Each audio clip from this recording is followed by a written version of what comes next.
നബി സല്ലല്ലാഹു അലൈഹി വസല്ലമയുടെ അരികിൽ അലി ഇബ്നു അബി താലിബ് വന്നെത്തി. അലി ഇബ്നു അബി താലിബ് അദ്ദേഹം പറഞ്ഞു, ഇന്ന അമ്മക ശൈഖ് അദ്ദാൽ ഖദ് മാത്. അല്ലാഹുവിൻ്റെ റസൂലേ, അങ്ങയുടെ പിതൃവ്യനായ വഴികേടിൽ മരിച്ചുപോയ ആ മനുഷ്യനുണ്ടല്ലോ, അദ്ദേഹം മരിച്ചിരിക്കുന്നു. അലി ഇബ്നു സ്വന്തം വാപ്പനെ കുറിച്ച് അദ്ദേഹം പറഞ്ഞു. തൗഹീദ് എത്രമാത്രം പറഞ്ഞു കൊടുത്തിട്ടുണ്ടാകണം, എന്നിട്ടും അത് സ്വീകരിക്കാതെയാണല്ലോ മരിച്ചത്. അലി ഇബ്നു അബി താലിബ് പറഞ്ഞു, ഇന്ന അമ്മക ശൈഖ് അദ്ദാൽ ഖദ് മാത്. ദാൽ എന്ന് പറഞ്ഞാൽ വഴികേടിലായവൻ, വഴികേടിലായ ആ മനുഷ്യൻ മരിച്ചിട്ടുണ്ട് അല്ലാഹുവിൻ്റെ റസൂലേ. നബി സല്ലല്ലാഹു അലൈഹി വസല്ലം പറഞ്ഞു, ഇദ്ഹബ് ഫവാരി അബാക്. പോയി നിന്റെ പിതാവിനെ മറവു ചെയ്തോളൂ. ثم لا تحدثن شيئا حتى تأتيني. മറവു ചെയ്തതിന് ശേഷം നീ ഒന്നും ചെയ്യരുത്, നേരെ എൻ്റെ അരികിലേക്ക് തിരിച്ചു വരാൻ പറഞ്ഞു. അങ്ങനെ നബി സല്ലല്ലാഹു അലൈഹി വസല്ലമയുടെ അരികിലേക്ക് അലി ഇബ്നു അബി താലിബ് തിരിച്ചു വന്നു. അബൂ താലിബിനെ മറമാടിയതിന് ശേഷം റസൂലുള്ളാഹി സല്ലല്ലാഹു അലൈഹി വസല്ലം അദ്ദേഹത്തോട് കുളിക്കാൻ പറഞ്ഞു. കുളിച്ചതിന് ശേഷം നബി സല്ലല്ലാഹു അലൈഹി വസല്ലം അലി ഇബ്നു അബി താലിബിന് വേണ്ടി ദുആ ചെയ്തു. അബൂ താലിബിന്റെ മരണം ഈ രൂപത്തിലാണ് അയാളുടെ ജീവിതം അവസാനിച്ചത്. ഒരിക്കൽ അബ്ബാസ് ഇബ്നു അബ്ദുൽ മുത്തലിബ്, അബൂ താലിബിന്റെ സഹോദരനാണ്, സഹോദരൻ അബ്ബാസ് ഇബ്നു അബ്ദുൽ മുത്തലിബ് നബി സല്ലല്ലാഹു അലൈഹി വസല്ലമയുടെ അരികിൽ വന്നുകൊണ്ട് ചോദിച്ചു, മാ അഗ്നൈത അൻ അമ്മിക്. മുഹമ്മദ് സല്ലല്ലാഹു അലൈഹി വസല്ലം, താങ്കളുടെ പിതൃ സഹോദരന് അബൂ താലിബിന് എന്തെങ്കിലും സഹായം ചെയ്തിട്ടുണ്ടോ പരലോകത്തിന്റെ കാര്യത്തിൽ? റസൂലാണ്, നബിയാണ്, താങ്കളെ സഹായിച്ച വ്യക്തിയാണ്. അബൂ താലിബിന് എന്തെങ്കിലും ഇളവുകൾ പരലോകത്ത് ലഭിക്കുന്നതാണോ? ഫവല്ലാഹി കാന യഹൂതുക വയഗ്ളബു ലക. അല്ലാഹുവിൻ്റെ റസൂലെ, താങ്കളെ അബൂ താലിബ് സംരക്ഷിക്കാറുണ്ടായിരുന്നു, താങ്കൾക്ക് വേണ്ടി അബൂ താലിബ് ദേഷ്യപ്പെടാറുണ്ടായിരുന്നു. അവരുടെ ദുഃഖം എത്രമാത്രം ഉണ്ടായിരിക്കുമെന്ന് ആലോചിച്ച് നോക്കൂ നിങ്ങൾ. നബി സല്ലല്ലാഹു അലൈഹി വസല്ലം പറഞ്ഞു, ഹുവ ഫീ ദഹ്വാഹിൻ മിൻ നാർ. അബൂ താലിബ് നരകത്തിൽ പ്രവേശിക്കപ്പെട്ടാൽ അയാളുടെ കണങ്കാൽ വരെ അയാൾ നരകത്തിലായിരിക്കും. വലൗല അന ലകാന ഫി ദർകിൽ അസ്ഫലി മിനൻ നാർ. എൻ്റെ പ്രാർത്ഥന ഇല്ലായിരുന്നു എങ്കിൽ നരകത്തിൻ്റെ ഏറ്റവും അടിത്തട്ടിൽ അബൂ താലിബ് പ്രവേശിപ്പിക്കപ്പെടുമായിരുന്നു. എൻ്റെ പ്രാർത്ഥന ഇല്ലായിരുന്നെങ്കിൽ അബൂ താലിബ് നരകത്തിൻ്റെ അടിത്തട്ടിൽ പ്രവേശിപ്പിക്കപ്പെടുമായിരുന്നു. നബി സല്ലല്ലാഹു അലൈഹി വസല്ലമയുടെ ദുആ കൊണ്ട് അബൂ താലിബിന് നരകത്തിലെ ശിക്ഷയിൽ ഇളവ് ലഭിക്കുന്നില്ല.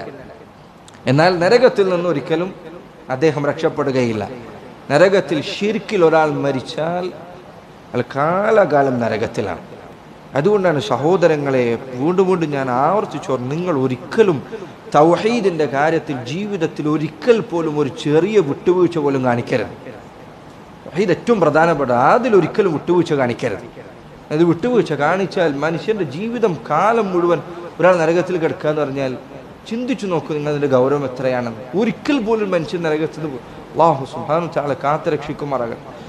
നബിമാർ ദുആ ചെയ്തു, അല്ലാഹുമ്മ തവഫനി മുസ്ലിമൻ വൽഹിഖ്നി ബിസ്സാലിഹീൻ.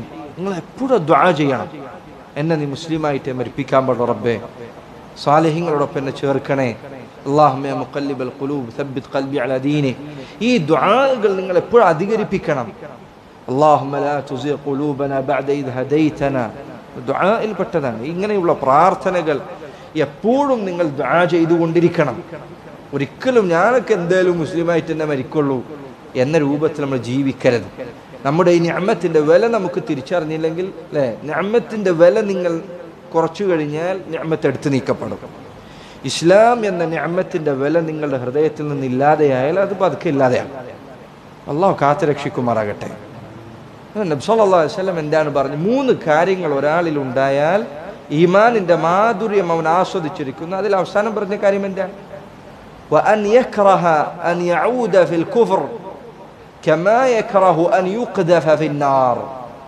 ഒരു മനുഷ്യനെ കൊണ്ടുപോയി തീയിലേക്ക് വലിച്ചെറിയും. ഞാനിങ്ങനെ തീയിൽ കിടന്ന് എരിയുന്നത് ആലോചിക്കുമ്പോൾ എൻ്റെ മനസ്സിൽ എങ്ങനെയാണോ പേടി ഉണ്ടാകുക, അതുപോലെ അവൻ ഇസ്ലാമിൽ നിന്ന് കുഫറിലേക്ക് എത്തുന്നതിനെ കുറിച്ച് ആലോചിക്കുമ്പോൾ പേടിക്കണം. ഒരാൾ തീയിൽ കിടന്ന് എരിയുന്ന കാര്യം ആലോചിക്കുമ്പോൾ അയാളുടെ മനസ്സിൽ എത്ര പേടി ഉണ്ടാകും. നമ്മൾ തീയിൽ കിടന്ന് എരിയുന്നതിനെ കുറിച്ച് അല്ലേ, ആൾക്കാർ ചിലപ്പോൾ തീയിൽ കിടന്ന് എന്തെങ്കിലും അങ്ങനെ കുറച്ച് വാർത്ത കേട്ടാൽ നമ്മൾ പേടിക്കും. ഒരാൾ കരിഞ്ഞു മരിച്ചു എന്നൊക്കെ പറഞ്ഞാൽ നമ്മൾക്ക് പോലും ആ പേടി ചിലപ്പോൾ മനസ്സിലേക്ക് അരിച്ചു കയറും. അതുപോലെ അവൻ ഇസ്ലാമിൽ നിന്ന് പുറത്തു പോകുന്നതിനെ കുറിച്ച് ചിന്തിക്കുമ്പോൾ അവന് ഞെട്ടലും നടുക്കവും ഉണ്ടായിരിക്കണം.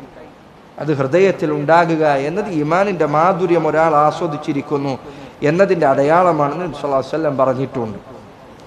റസൂലുള്ളാഹി സ്വല്ലല്ലാഹു അലൈഹി വസല്ലം പറഞ്ഞു, അഹ്വനു അഹ്ലിൻ നാരി അദാബൻ അബൂ താലിബ്, ജനങ്ങളിൽ നരകക്കാരിൽ ഏറ്റവും ചെറിയ ശിക്ഷ ലഭിക്കുന്നത് അബൂ താലിബിനാണ്. വഹുവ മുൻതഇലുൻ ബിനഅലൈനി യഗ്ലി മിൻഹുമാ ദിമാഉ, രണ്ട് ചെരുപ്പുകൾ, നരകത്തിൽ നിന്നുള്ള രണ്ട് ചെരുപ്പുകൾ അയാൾ ധരിക്കുന്നതാണ്. യഗ്ലി മിൻഹുമാ ദിമാഉ, ആ ചെരുപ്പ് ധരിക്കുന്നത് കാരണത്താൽ അയാളുടെ തലച്ചോറ് കിടന്ന് തിളച്ചു മറിയുന്നതാണ്. ലാ ഇലാഹ ഇല്ലല്ലാഹ്. നരകത്തിൽ പ്രവേശിച്ചു കഴിഞ്ഞാൽ നമ്മുടെ ഈ ദുനിയാവിലുള്ള ശരീരത്തിന്റെ വലുപ്പമല്ല നരകക്കാർക്ക് ഉണ്ടായിരിക്കുക, അവരുടെ ശരീരം വലുപ്പം കൂട്ടുന്നതാണ്. അവരുടെ തൊലി തന്നെ മുഴങ്ങൾ നീളമുണ്ടായിരിക്കും, തൊലി മാത്രം മുഴങ്ങൾ നീളം, തൊലി മനുഷ്യന്റെ ശരീരത്തിന്റെ തൊലി മാത്രം മുഴങ്ങൾ നീളമുണ്ടായിരിക്കും.